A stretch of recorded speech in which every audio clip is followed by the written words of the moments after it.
سلام، این هفته در آفساید 22 بهمن تماشایی واکاوی می شود.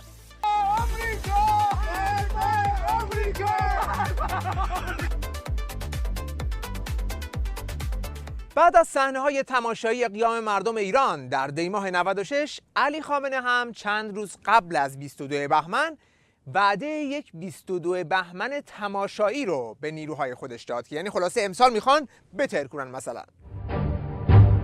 امسال هم من به شما عرض بکنم به لطف الهی و حول و قوه الهی 22 بهمن امسال از اون 22 بهمن‌های تماشایی خواهد. البته از حق نگذریم، صحنه‌های 22 بهمن امسال واقعاً تماشایی بود، به خصوص بعضی از شعارهایی که توی خیابون داده میشد.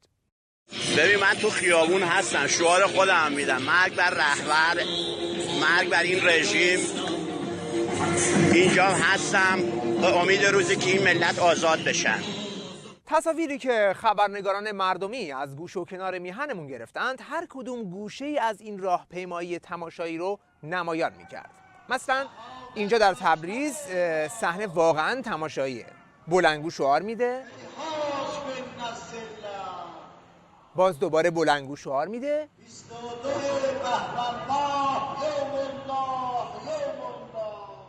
جمعیت که ماشاءالله عرض خیابون رو ببخشید عرض کوچه رو پر کرده واقعا.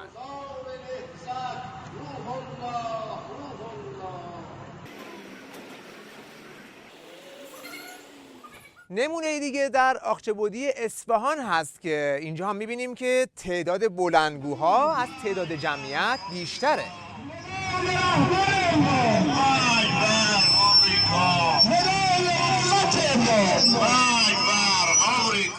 استقبال شدید مردم هم به وضوح توی تصویر مشاهده میشه.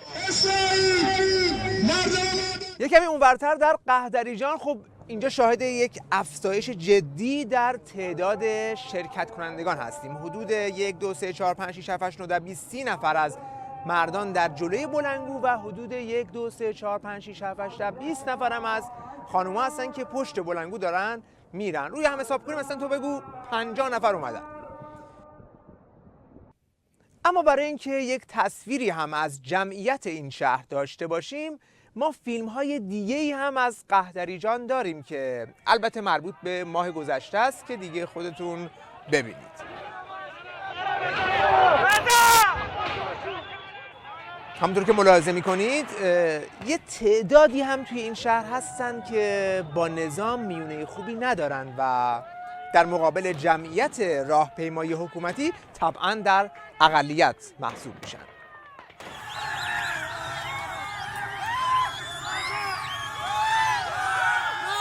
اما چیزی که حضورش توی راهپیمایی حکومتی در همه شهرها خیلی پررنگ بود، حضور بلندگوها بود. و میشه با قطعیت گفت که بلندگوها وفادارترین عناصر این نظام هستند که بر تعدادشون هم سال به سال اضافه میشه. همه مدلش هم هست دیگه، بلندگوهای خوب مونتاربو، سونی، آکاشه و مدل‌های سنتی تر که سابقه طولانی تری در شرکت توی این راهپیمایی ها داشتند. مثل اینجا در لنگرود که بلندگوها تکی اومدن برای راهپیمایی. جمعیت چند هزار نفری راهپیمایی.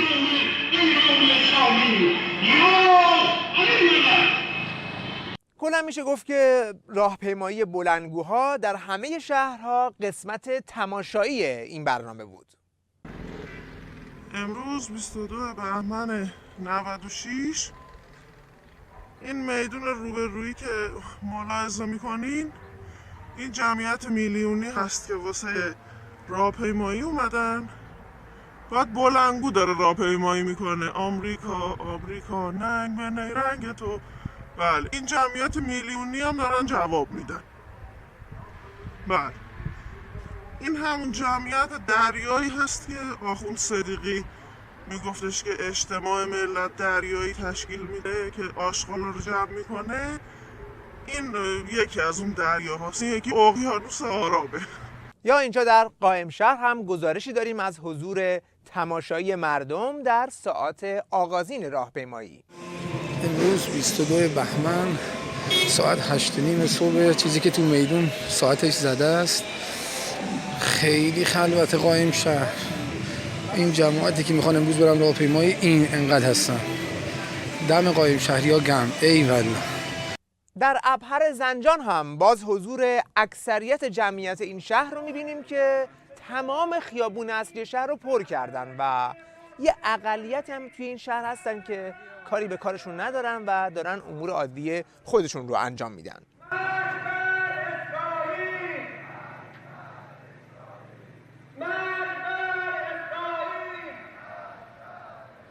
حالا اینها گوشه هایی از اون 22 بهمن تماشایی بود که بعید میدونم رسانه میلی اونها رو پخش بکنه، چون صدا و سیمای حکومتی در اون ساعت مشغول پخش تصاویر از شهرهای مختلف بود، مثل این صحنه که ملاحظه میکنید.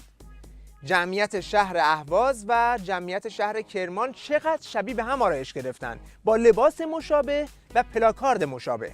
هر دو هم در حال پخش زنده هستند و این میزان هماهنگی واقعاً تماشاییه. ناگفته پیداست که ترتیب دادن یک راهپیمایی حکومتی توی نظام‌های دیکتاتوری چیز جدیدی نیست.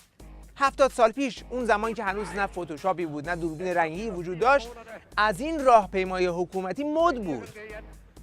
حالا اما وقتی نوبت به راهپیمایی حکومت آخوندی میرسه، بیشتر با یک کارنوال مواجه میشیم. مثلا توی این صحنه یک کلکسیون مرگیبر متحرک داریم که تقریبا خواستار نابودی تمام موجودات کره زمین شده. یا توی این عکس خلاقیت یک بسیجی رو میبینیم. شما ملاحظه کنید ترکیب رو. کلاگیس رنگ شده دلغک ها به علاوه پرچم خرچنگ نشان نظام به عنوان ملافه‌ای که روی خودش انداخته.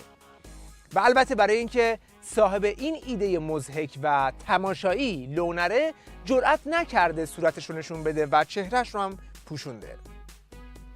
این هم رونمایی از آخرین دستاورد صنایع موشکی نظام، سوار کردن موشک قاره پیما روی تاکسی که پشت دشمنان نظام با دیدن این صحنه حتما لرزیده. 100% تولید داخلی، این که بری 3 تا لوله فاضلاب رو رنگ کنی بعد روش بنویسی موشک حججی، اونم در کنار عکس رهبر موقت، این دیگه آخر ایده است. اقتدارهای قبل از تو سوء تفاهم بوده همه. در مورد جمعیت شرکت کننده در این راهپیمایی هم باید بگیم که مثل همیشه این جمعیت کاملا خودجوش به صحنه اومدن.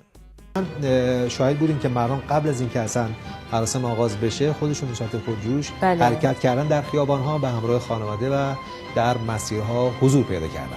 این حضور به طور خاص توی مدارس خیلی خودجوش بود، جایی که به همه بچه‌ها گفته بودن که اگر خودجوش شرکت نکنید از نمره انضباطتون کم میشه. وطن‌های عزیز، همینا کارتایی که از طرف مدرسه به ما دادن تا به زور تو راهپیمایی 22 بهمن شرکت کنیم و از ما خواستن که یعنی تهدیدمون کردن که اگه این کارو نکنیم حتما 3 نمره از انضباطمون کم میشه. ولی من با یکی از دوستام تصمیم گرفتیم که به این راهپیمایی نریم و از همه بچهای دیگه هم دعوت میکنم که به این راهپیمایی نرن. سر صبح هم اتوبوس رو آوردن جلوی مدارس که به صورت خودجوش دانش آموزا سوار بشن. این بچه‌ها رو آوردن ببرن راهپیمایی، از بس کسی ندارن، بدبختا. ولی خب قبلا هم دیده بودیم همین کودکان وقتی تو راهپیمایی اجباری نباشن شعارهای دیگه ای میدن. البته چیزی که توی تصاویر لانگشات یا همون نمای دور صدا و سیما از این جمعیت دیده نمیشه، انگیزه حضور این افراد توی خیابونه. در این زمینه هم وقتی به نمای نزدیک میریم حقایق بیشتری رو میشه. مثلا گرفتن آزمایش قند خون مجانی، اصلاح سر مجانی، هجوم برای گرفتن سیم کارت رایگان، سبقت بگیرید. سیم کارت 4G رایگان به غلط کردن افتادم. درصد جای فجر. بسیجه احمد هم رفتم مثلا بگیرن که بچه‌ها دادن. یا ایستگاه‌های صلواتی که خیلی واضحه که یکی از مراکز اصلی انگیزه حضور برای شرکت کنندگان بودن و استقبال از اونها به نسبت استقبال از سخنرانی‌ها خیلی بیشتر بود.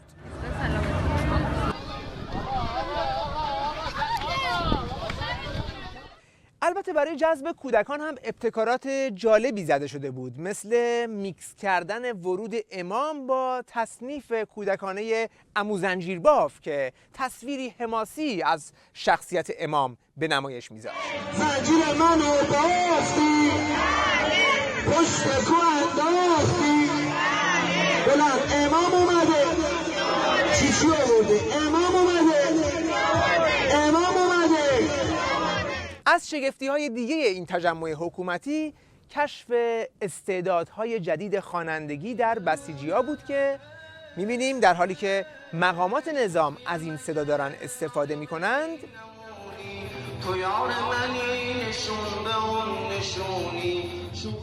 در طرف دیگه با خنده هزار همراهی میشه.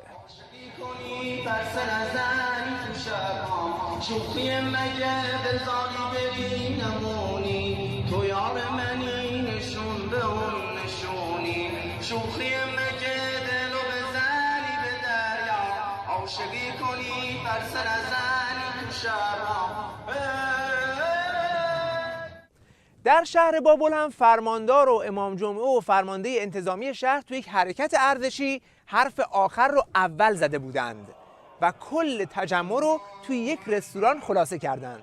شعار دادن سر میز چلو کباب. تجمع 22 بهمن کوتاه، مختصر و خیلی هم مجلسی. الله اکبر، الله اکبر. اما محتوای اصلی این 22 بهمن تماشایی و خودجوش در سخنرانی‌های این تجمعات بود که تمام مسائل داخلی و بین‌المللی رو توش پوشش می‌دادند. مثل این نمونه که در اون با عبارت جدید امنیت بیابونی آشنا میشیم که نظام توش اوله. الان به حمدالله از همه جهت ما از نظر دارو، از نظر پزشک، از همه علوم به حمدالله حرف اول داریم میزنیم. ما امروز در جهان از نظر امنیت خیابونی و بیابونی در رأس قدرت‌های جهانی، هر روزی در امریکا بیش از 40 نفر کشته میشن. هر جایی هم که وسط سخنرانی با اعتراض کسی مواجه می شدند، بلافاصله صدای موزیک بالا میره و ساز و آواز که معمولاً حرامه حلال اعلام میشه تا قضیه جمع بشه. برای بیکاری چه کار میکنه؟ برای بیکاری چه کنه؟ همه مشت جمهور بیکاری توی رفسنجو هست. 14,000 بیکار. بزن تا هر کاری دست بزنی بیکاریه.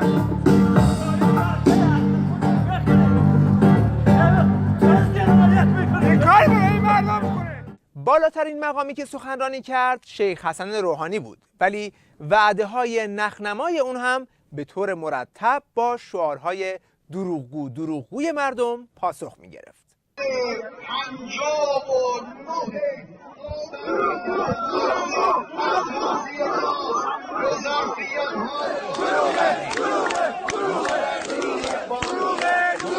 این تصویر مختصری بود از همون 22 بهمن تماشایی که خامنه‌ای وعده داده بود و میخواست با اون تمام رقباش رو از میدون خارج کنه و سایه جنگ رو هم از سرش دور کنه. اون چه که سایه جنگ را، سایه تعرض دشمن را در طول این سالهای متمادی از سر این کشور رفع کرده است حضور مردم بوده. البته در مورد میزان حضور مردم در 22 بهمن امسال کافیه که فقط چند جمله از امام جمعه کزاز بشنویم.